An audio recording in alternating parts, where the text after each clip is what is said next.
Assalamualaikum warahmatullahi wabarakatuh. Waalaikumsalam warahmatullahi wabarakatuh. Sak galak-galak simo nyuwun gungan karo anak wedok Utsa Damasuri. Menawi dereng pono sing sepuh sik ya ora apa-apa. Bu Sinta ya. Cakepane aja nganti lali. Ngangah. Masa jalmi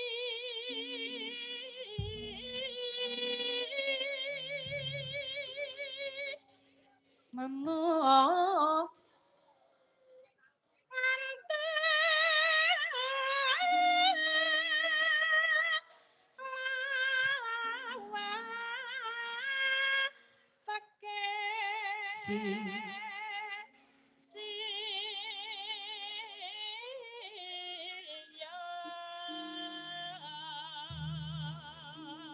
timbange nonton berita isine mung perang. Mbok ngene iki malah penak ya, Cok. Wayangan, melekan, terus mulih nggawa doorpress lak nyenengke ta.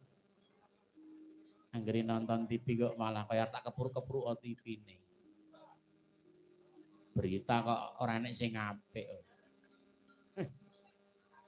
Menika sekedhap malih badhe wonten kebijakan pemerintah sejenenge work from home.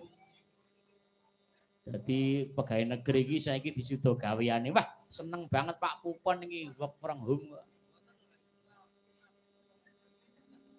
Ning wadine panggilan sebagai pahlawan tanpa tanda jasa iki tetep melekat di hati Pak Kupon. Wong nyatane beliau kuwi guru Nadianto WFH ning dheweke tetep mlebu ora dileboni. Engko malah dileboni wong liya. Sekolahane iku lho maksude. Ya, Bu. kabeh kewan Ana padha mati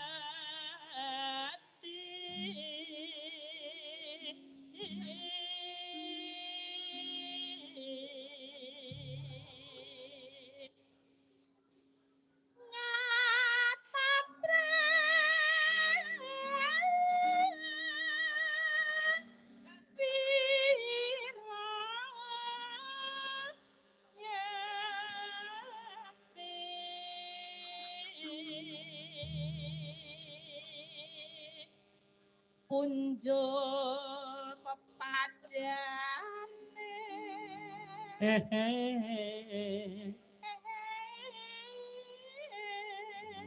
meneh, Mbak. Ya. Lenyi kok nganti ngendal.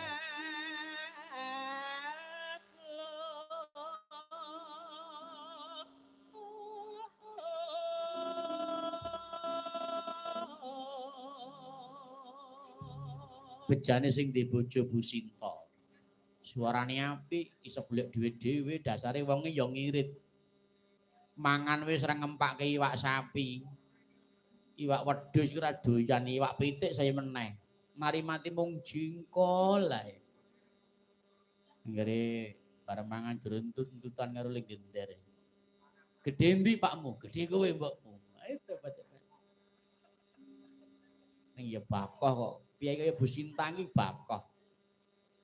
Kita Bu? nggih Wingi poso bolong mboten Bu? nggih bolong nek kula Oh iya. Nek Piai Putri kudu bolong. Mergo nggarap sari beda karo sing kakung. Kok eneng buka kok ngombe bir karo percaya eneng. Buka. Mula anu Mas, anggur fermentasi. Warung muni kawa-kawa ini dadak.